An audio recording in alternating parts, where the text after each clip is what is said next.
avant de commencer cette nouvelle séquence avec nos intervenants, je vous rappelle donc quelques éléments et chiffres clés. La loi portant lutte donc contre le dérèglement climatique et le renforcement de la résilience face à ses effets, dite loi climat et résilience, a été promulguée le 24 août 2021. Elle est issue des travaux de la Convention citoyenne pour le climat. C'est l'État français qui a élaboré le plan climat, objectif donc sortir des énergies fossiles et s'orienter vers la neutralité carbone. Le bâtiment résidentiel et tertiaire est le secteur le plus consommateur en énergie, 45% de l'énergie finale. Le gouvernement a donc mis en place une stratégie nationale bas carbone avec des buts très clairs pour le secteur. D'abord, dans le cadre du résidentiel existant, l'objectif est que l'ensemble du parc soit BBC, bâtiment basse consommation, d'ici à 2050, ce qui représente 500 000 rénovations performantes par an. Il y a de nombreuses aides et nous allons tenter d'y voir plus clair. D'abord avec vous, Thomas Vigneron, bonjour à vous, bienvenue bonjour. Sur ce plateau. Vous êtes ingénieur chargé de mission copropriété à la CPIE, partenaire France Rénov'. Alors quelles sont vos missions et qu'est-ce que le dispositif France Rénov'? Alors France Rénov', c'est une marque nationale qui rassemble sous son enseigne l'ensemble des espaces conseils France Rénov' qui maillent le territoire.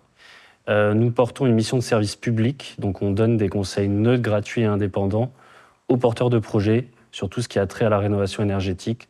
Donc, par exemple, ça peut être la législation, les aides financières, des conseils techniques, aide à l'analyse de devis, mise en relation avec des professionnels.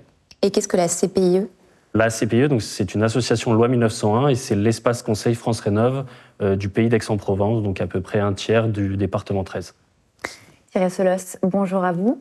Vous êtes donc commissaire de justice, administrateur d'immeubles et vous exercez depuis de nombreuses années l'activité de syndic de copropriété. Vous êtes d'ailleurs le référent copropriété au sein du groupement et vous dispensez des formations pour exercer cette activité. Quelle est aujourd'hui donc votre principale problématique en matière de rénovation énergétique ? La principale problématique, c'est l'inquiétude des copropriétaires qui ont des logements qui ne sont pas forcément très bien isolés, qui sont anciens. À cela, vous rajoutez l'augmentation du coût de l'énergie et vous avez des inquiétudes. Ils ont du mal à cerner la problématique, comment améliorer l'isolation et la performance énergétique de leurs bâtiments. Et donc, en tant que syndic de copropriété, on doit répondre à leurs attentes et on a aussi une obligation de conseil qui nous oblige à aborder ces problématiques qui sont complexes. Et je dirais qu'aujourd'hui, les immeubles les plus catastrophiques, ce sont ces immeubles des années 60, construits sans aucun souci d'isolation, et souvent avec des chauffages collectifs qui sont peu performants, et on imagine des travaux. On ne sait pas vraiment par quel bout commencer, parce que c'est tout l'immeuble qui est à reprendre. On va prendre par exemple un immeuble clé qui nous suivra durant toute cette séquence, oui. Donc un immeuble construit en 1960. 20 logements, une chaufferie collective fuel, aucune isolation, un toit terrasse. C'est ce qui a pu énergivore aujourd'hui dans ce que j'ai à gérer. Thomas Vigneron, peut-être des précisions sur cette problématique liée à la rénovation énergétique de cet immeuble des années 60 ? On peut préciser que le législateur renforce de plus en plus l'arsenal législatif vis-à-vis de cette rénovation énergétique des bâtiments. Typiquement, par exemple, en ce moment sort la législation sur le 3PT, le projet de plan pluriannuel de travaux, et le DPE collectif, qui ont contraint de plus en plus les copropriétaires à faire des travaux. Alors, le non-respect de ces obligations par la copropriété et par le syndic est-il sanctionné ? Alors, directement non, mais le non-respect de ces obligations peut après avoir des conséquences pour les copropriétaires, notamment, par exemple, cela peut entraîner, si on parle des 2 documents dont j'ai parlé juste avant, une possible entrave à la vente. Robert Sicuto, bonjour. Bonjour. Bienvenue sur ce plateau. Vous exercez donc, quant à vous, l'activité de gestion locative. Vous êtes également concerné par ces sujets de rénovation énergétique. Quelles sont vos obligations en qualité de gestionnaire d'un lot de copropriété et quelles sont les conséquences du non-respect de ces obligations pour le propriétaire ? Alors, nous, nos obligations, ça va être dans un premier temps une obligation de conseil, bien évidemment, et d'accompagnement du propriétaire.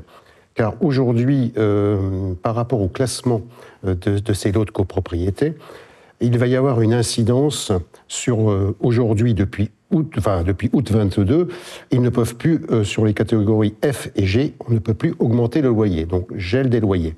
Et dans un futur très proche, c'est-à-dire le 1er janvier 25, les lots de catégorie G ne pourront plus être proposés à la location. Donc il y a pour nous une obligation d'accompagner nos propriétaires pour qu'ils aillent justement chercher des solutions de rénovation énergétique pour remonter dans une catégorie supérieure et pouvoir augmenter leur loyer, voire louer leurs biens, car ils ne pourront plus le faire pour la première catégorie en janvier. Et ça va aller progressivement, ça va remonter.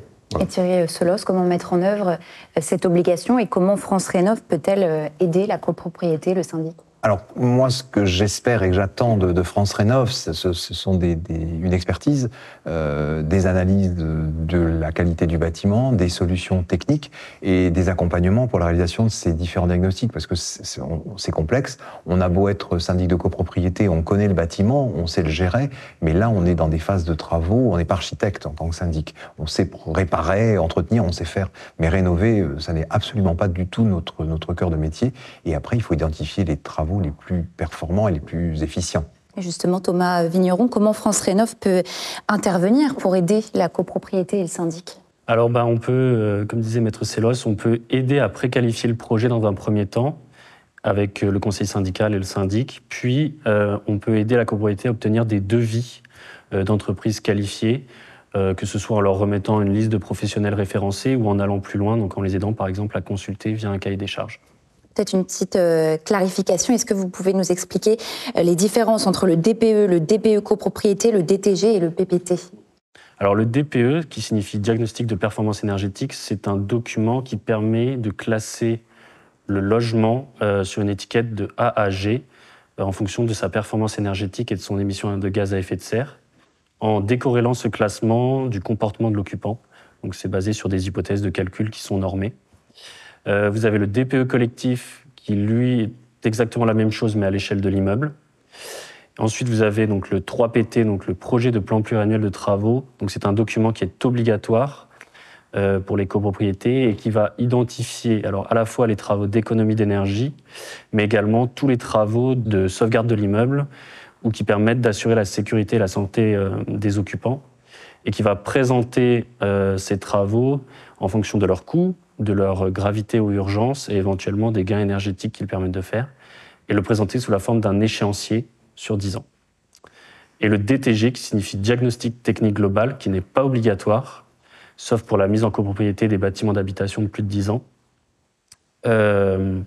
Lui, il est très similaire au 3PT, dont j'ai parlé juste avant, à la différence qu'il va aussi s'attacher à la gestion de l'immeuble et au respect de la réglementation vis-à-vis du Code de la construction.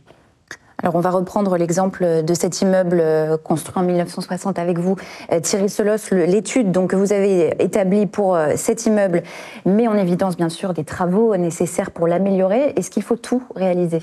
Alors, c'est la problématique, en fait, puisque quand on a les résultats, on se retrouve avec une masse de travaux qui vont de l'isolation par l'extérieur, l'isolation des combles, les remplacements de fenêtres, et vous avez face à vous des copropriétaires qui n'ont pas des financements infini. Donc, il faut déterminer, je dirais, les travaux les plus opportuns, les plus urgents. Et alors, en tant que syndic, on a déjà un petit peu d'avis sur la question. Je dirais, les remplacements de chaudières, par exemple, passer d'une chaudière fuel à une chaudière gaz à condensation, on va réaliser des économies importantes. Un système de décomptage de chauffage, on va responsabiliser les gens. Et au départ, je n'y croyais pas, mais c'est vrai qu'on a eu des baisses de consommation qui ont été jusqu'à 20% sur ce genre d'équipement, puisque les gens vont fermer le robinet du chauffage plutôt que d'ouvrir la fenêtre, puisque de toute façon, avant, ils n'étaient pas responsables, il n'y a pas beaucoup d'incidence sur leur consommation. Vous avez ça, après, vous avez l'isolation de combles qui sont très très efficaces et peu coûteuses, et ensuite, beaucoup d'autres travaux, comme les remplacements de fenêtres, l'isolation par l'extérieur, et savoir qu'est-ce qui est le plus judicieux, là, ça dépasse un peu nos compétences techniques. Là, ce que je vous expliquais, c'est les travaux qu'on a déjà réalisés dans les immeubles qu'on gère, mais après, il y a la suite, et la suite, ce sont généralement des travaux très, très, très coûteux. Et je dirais qu'une chaudière, vous la remplacez quand elle est à bout de course. Isoler la façade, voilà, ça c'est un choix, c'est de l'esthétique, c'est vraiment des décisions lourdes de conséquences. Et qui sont plutôt à inscrire dans une gestion patrimoniale de l'immeuble, je pense, que dans une optique de retour sur investissement, parce que les dépenses sont énormes. Thomas Vigneron, des précisions à apporter? À ces postes de travaux, on peut ajouter un poste de travaux intéressant sur le chauffage collectif, le calorifugage des réseaux de chauffage et d'eau chaude sanitaire qui permettent de faire énormément d'économies d'énergie à un coût très bas. Et je rejoins la non-pertinence de l'isolation par l'extérieur. Elle est intéressante si un ravalement de façade est envisagé pour cumuler à la fois les coûts de ravalement et les coûts de travaux d'isolation. Justement, Thierry Solos, avec votre expérience, quels sont, selon vous, les travaux les plus efficaces en termes de rénovation énergétique ou qui ont le meilleur rapport coût-économie d'énergie? Alors, vous avez l'isolation des combles, quand c'est possible, quand on n'avait pas de toit-terrasse. L'isolation des combles, c'est une dépense minime et on fait des économies qui vont jusqu'à 30% de la consommation du bâtiment. Enfin, c'est ce que je vois, mais en retour sur les consommations qu'on a. Vous avez les isolations de sous-face de plancher de cave qui sont très efficaces aussi, mais plus coûteuses. Les décomptages de calories pour les systèmes de chaufferie collectif, puisque c'est peu coûteux à mettre en place. Aujourd'hui, on a des systèmes avec des capteurs de calories qu'on pose sur les radiateurs, avec un système on n'a même plus de relevés. Les relevés se font par radio. Donc, c'est très peu coûteux à mettre en place. C'est très efficace. Et je dis, ça responsabilise grandement les gens sur leur consommation.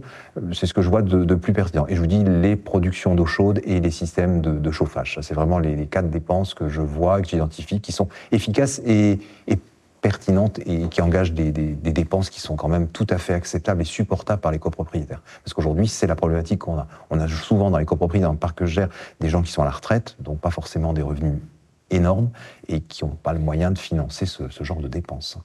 Thomas Vigneron, vous partagez ce constat avec votre expérience? Tout à fait. Donc, et on peut ajouter donc, du coup, le calorifugage des réseaux, qui est à la fois un gain réel sur les factures important et également dans les méthodes de calcul. Et notamment sur ces bâtiments des années 60, il y a aussi un problème de ventilation qui se pose dans ces bâtiments et donc il était intéressant aussi de travailler sur le système de ventilation qui peut permettre aussi de gagner en performance. Tous ces travaux ont un coût extrêmement important. Thomas Vigneron, est-ce qu'on peut bénéficier d'aide? Oui, alors ce qu'il faut savoir en copropriété, grosso modo, c'est que les quotes-parts de travaux pour des travaux, on va dire performance, c'est entre 10 et 20 000 euros par copropriétaire.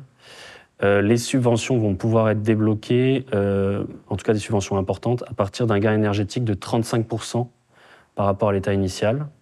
Donc c'est un gain qui est compliqué à atteindre, qui est même impossible à atteindre avec un seul poste de travaux. Donc il faut grouper plusieurs postes de travaux pour pouvoir atteindre ce gain.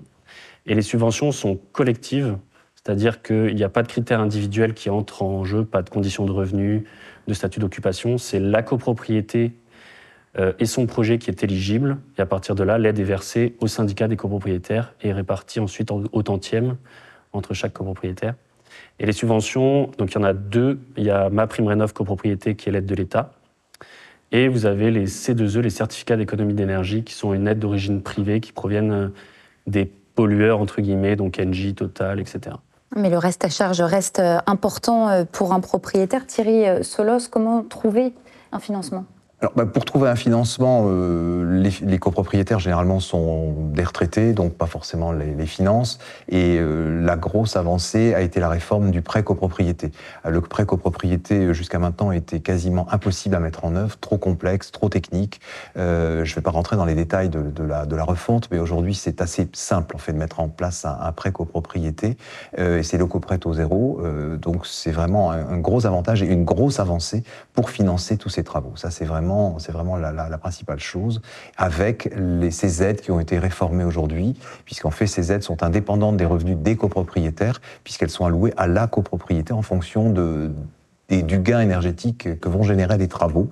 Et ça, c'est déterminant parce que le frein qu'il y avait dans les copropriétés, c'était les copropriétaires vous disaient non, on n'a pas les moyens, on ne vote pas les travaux et on ne fait pas les travaux, puisqu'on ne peut pas bénéficier de ces aides ou en fonction de nos revenus. Donc il y avait une inégalité entre les copropriétaires auxquelles ces réformes législatives ont remédié. Et ça, c'est vraiment une grande avancée et ça va simplifier le déclenchement des travaux dans les copropriétés.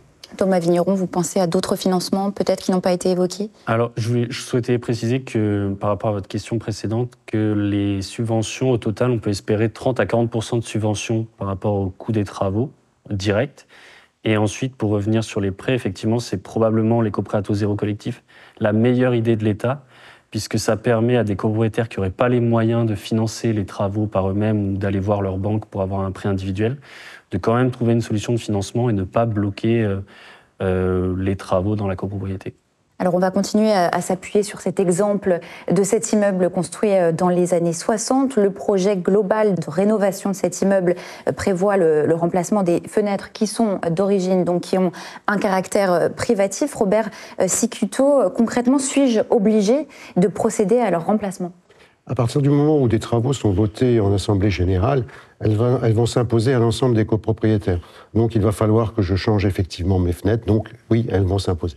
Thierry Solos, si mon logement était équipé d'un chauffage individuel, est-ce que j'aurais l'obligation de réaliser les travaux ? Est-ce que cela aura des conséquences pour le bénéfice des aides et sur le classement de l'immeuble ? Le chauffage est un élément privatif. On ne peut pas vous imposer cette réfection du système de chauffage. Par contre, effectivement, ne pas faire ces travaux va avoir une incidence sur la classification de votre logement. Et donc ensuite sur la possibilité de le louer si vous êtes mal classé. Ça, effectivement, on ne peut pas imposer ces travaux aux copropriétaires. Pour mettre en œuvre donc une rénovation de ce type, des prises de décision en AG sont nécessaires. Quels sont vos conseils et les différentes étapes à prévoir? Quelles sont-elles? Car une AG ne devrait pas suffire, j'imagine. Une AG ne suffira pas. Je pense il y a un long travail pédagogique à faire auprès des copropriétaires. Il y a un travail amené avec le conseil syndical, qu'il faut à tout prix associer à cette démarche, parce que le conseil syndical est un élément déterminant dans une copropriété. Donc c'est un travail de longue haleine. Il va falloir commencer par une assemblée générale qui va voter le principe du DPE et éventuellement du DTG en même temps.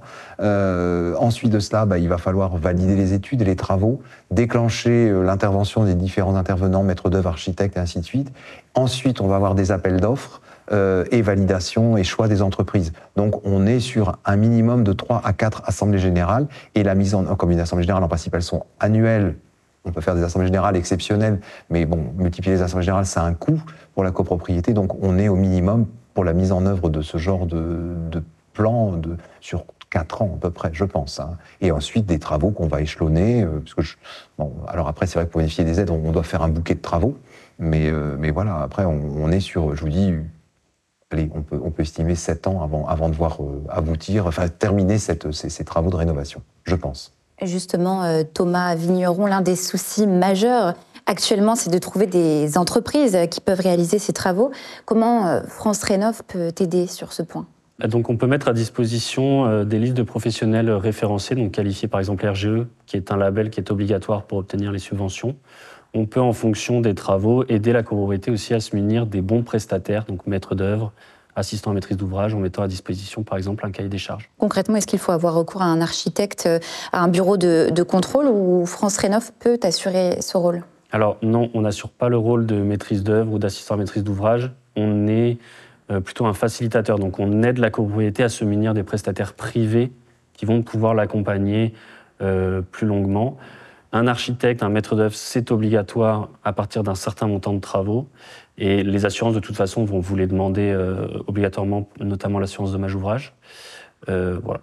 Alors Thierry Solos l'a évoqué tout à l'heure. Je vous pose la question à votre tour, quelle est votre estimation de la durée du processus de rénovation, depuis la décision jusqu'à l'achèvement des travaux? On est sur les durées qu'il a évoquées, c'est-à-dire entre 3 et 5 ans, puisqu'il faut au minimum 3 assemblées générales, donc avec les délais légaux à respecter, etc., de validation, de signature de devis, plus le temps de montage des subventions, des prêts collectifs et la réalisation des travaux. On est sur ces tranches de temps-là. Thierry Solos, la situation, on l'a compris, semble très favorable aux bailleurs de logements en copropriété. Est-elle identique pour les propriétaires de logements qui, eux, ne sont pas en copropriété? Alors, les propriétaires de logements qui ne sont pas en copropriété ne bénéficient pas de subventions qui ne tiennent pas compte de leur situation patrimoniale et de leurs revenus. C'est ça la grande différence par rapport aux propriétaires bailleurs qui sont détenteurs d'appartements dans des copropriétés. On ne va pas tenir compte de leur situation de revenus. Et donc, c'est un gros avantage, en fait. Robert Cicutto, concrètement, si la copropriété refuse de réaliser les travaux, est-ce que je peux réaliser des travaux dans mon logement pour le rénover énergétiquement si je suis le seul propriétaire bailleur et si mon logement est classé G, par exemple? Bien évidemment, je vais pouvoir faire des travaux de rénovation intérieure. Donc je vais travailler sur l'isolation, sur la ventilation, comme je vous indiquais tout à l'heure, ou sur le mode de chauffage. Et je vais pouvoir effectivement gagner en performance énergétique. Oui, je vais donc pouvoir faire mes travaux. Et concrètement, si mes travaux permettent de passer en catégorie B, dans le cas où la copropriété décidait de les réaliser plus tard, est-ce que j'aurai à payer à nouveau ces travaux inutiles pour mon propre logement? Alors, tout dépend des travaux, parce que effectivement, c'est sur la partie c'est l'ensemble de la copropriété.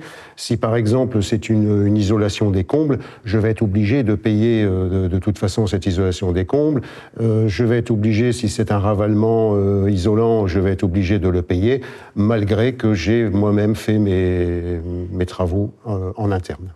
Emma Fred, bonjour à vous, bienvenue. Vous êtes cofondatrice d'Optimo, donc un service en ligne destiné à aider les propriétaires à améliorer la performance énergétique de leur logement. Votre outil d'analyse intelligent et donc 100% digital propose des scénarios de travaux pour améliorer la note de diagnostic de performance énergétique. Est-ce que vous pouvez nous en dire un peu plus? Avec plaisir. Donc effectivement, on l'a évoqué, il y a aujourd'hui une pression énorme sur les propriétaires et copropriétaires liée à ces sujets de performance énergétique. Nous, chez Optimo, on a effectivement développé une solution pour proposer les travaux les plus optimisés pour gagner 1, 2, 3 classes. Et cela aujourd'hui disponible sur toute la France. Et vous présentez cette solution dans une courte vidéo. Je vous propose de la regarder. Chez Optimo, nous permettons aux propriétaires de maîtriser leur rénovation énergétique en leur fournissant les bonnes informations. Quoi faire, combien cela coûte et avec qui travailler. La rénovation des bâtiments, c'est un pilier de la transition énergétique. En France, 40% des logements doivent être rénovés à moyen terme pour respecter le plan d'efficacité énergétique voulu par l'État. Le problème, c'est que la plupart des propriétaires immobiliers ne savent pas quels travaux vont être réellement efficaces, quel budget ces travaux représentent et la performance finale à laquelle ils peuvent arriver. Nous développons chez Optimo une technologie innovante qui nous permet, en partant du DPE actuel du logement et des ambitions du client, de générer 3 scénarios de travaux optimisés. Concrètement, vous avez un bien en G et vous voulez le passer en C. Nous vous indiquons les travaux à faire, le budget que cela représente, ainsi que les économies d'énergie que vous allez réaliser. À partir de ces informations, nos clients sont donc en mesure de prendre les bonnes décisions, en fonction de leur budget et de leurs attentes, non seulement en termes de réduction de consommation d'énergie, mais aussi en matière de perte d'espace, par exemple. Nous proposons ensuite un accompagnement dans la réalisation des travaux, en orientant le client vers les subventions adéquates et en le mettant en relation avec un réseau d'artisans labellisés.